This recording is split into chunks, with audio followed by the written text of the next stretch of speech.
મિત્રો, ના vegetable oil કે ના મેદો ખવાય.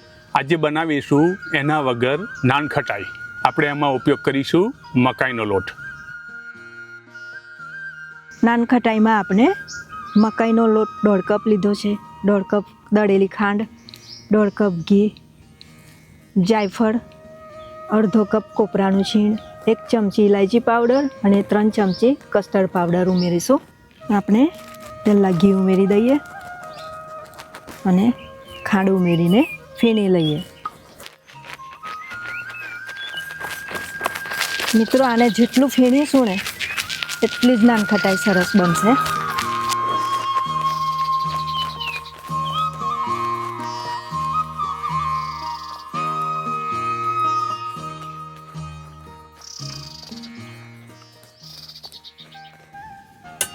જાયફળ છીની લઈએ.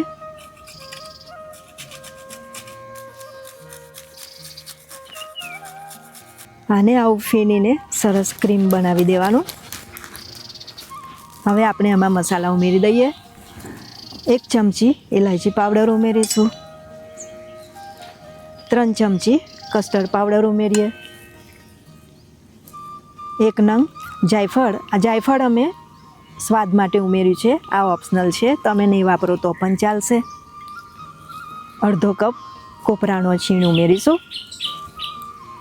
આપણે બધું આ ભેગું કરી લઈએ. આપણે 1.5 કપ મકાઈનો લોટ ઉમેરીએ. આ સફેદ મકાઈનો લોટ લીધો છે, તમને જે મકાઈનો લોટ મળે એ ચાલશે. અમે સફેદ મકાઈ વાપરી છે. આપણો લોટ તૈયાર થઈ ગયો છે. એને 1 કલાક માટે ઢાંકી રાખીશું.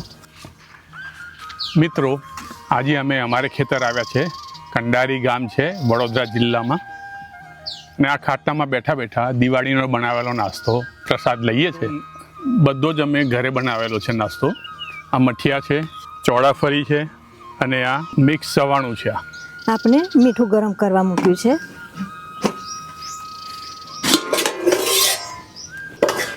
આપણે થોડું મીઠું અંદર પણ ઉમેર્યું છે.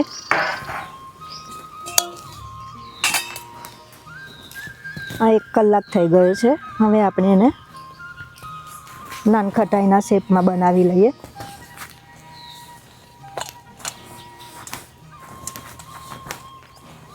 આ મોલ્ડ તમે જે જોઈ રહ્યા છે એ અમે એક જુગાડ કર્યો છે, સ્પેશિયલ બનાવડાવ્યું છે. એમાં આપણે આ પ્રમાણે નાન ખટાઈને ગોઠવી દેવાની. મિત્રો, આની ઉપર આપણે થોડી બદામ ને પિસ્તા લગાવીશું. તમને જે પસંદ હોય એ તમારે લગાવવું.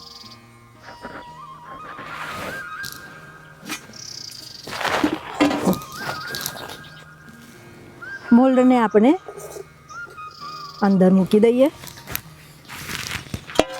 ઢાંકી દઈએ.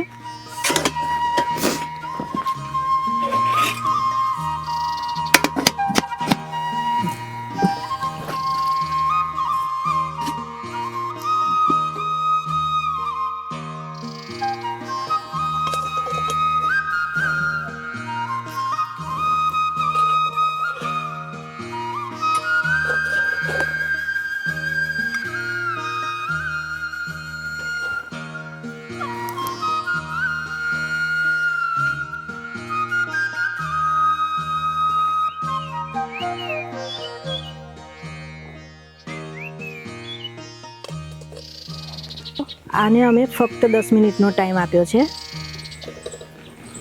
10 મિનિટમાં શેકાઈ જાય છે. અને નાન ખટાઈને ઠંડી થયા પછીથી જ આપણે ઉખાડવી.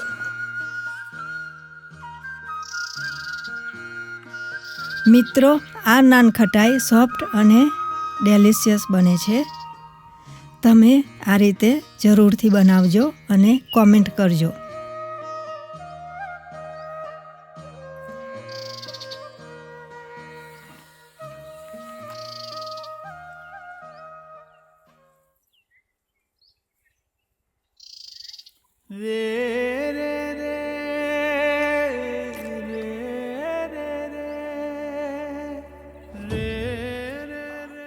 મિત્રો, તમારા શરીર માટે સૂતી વખતે અને સવારે ઉઠીને તરત આ વાત કરો. Thank you very much my dear body. જન્મથી આજ સુધી તું મારી સાથે છે. મેં કેટલી વાર તારી કાળજી લેવામાં આંખ આડા કાન કર્યા છે, તોય તે મારો સાથ છોડ્યો નથી. તે હૃદયને ધબકતું રાખ્યું છે, ફેફસાને શ્વાસ લેતા રાખ્યા છે. તે હંમેશા મને દરેક માંદગીમાંથી સાજો કર્યો છે. મને માફ કરજે એ દિવસો માટે જ્યારે મેં તને આરામ આપ્યો નહીં, ક્યારેક ખોટું ખાવાનું ખાઈને તને તણાવ આપ્યો છે. મને માફ કરજે જ્યારે મેં તારી તુલના બીજા સાથે કરી ત્યારે એ હું ભૂલી ગયો કે તું કેટલો અનોખો છે. પણ આઈ લવ યુ. હું તને ખૂબ ચાહું છું. તું મારી સૌથી મોટી ભેટ છે. હું હવે તારી દરેક વાત અને સંકેતો સાંભળવાનો વાયદો કરું છું. પ્રેમથી ચાલીશ, ખાવામાં જાગૃત રહીશ, તને પૂરતો આરામ આપીશ. હું તારું સન્માન કરું છું. તારું દરેક અંગ, દરેક ધડકન, દરેક કોષ એ બધું જ પવિત્ર છે. તું ફક્ત શરીર નથી, પણ તું મારા આત્માનું મંદિર છે. હું ઈચ્છું છું કે તું હંમેશા તંદુરસ્ત, શક્તિશાળી અને ઉર્જાવાન રહે. આપણે સાથે મળી આનંદમય અને સંતુલિત જીવન જીવશું. આભાર મારા શરીર. તું મારો સાચો મિત્ર અને શિક્ષક છું. હું તને ખૂબ પ્રેમ કરું છું, તને માન આપું છું અને હંમેશા તારો આભારી રહીશ.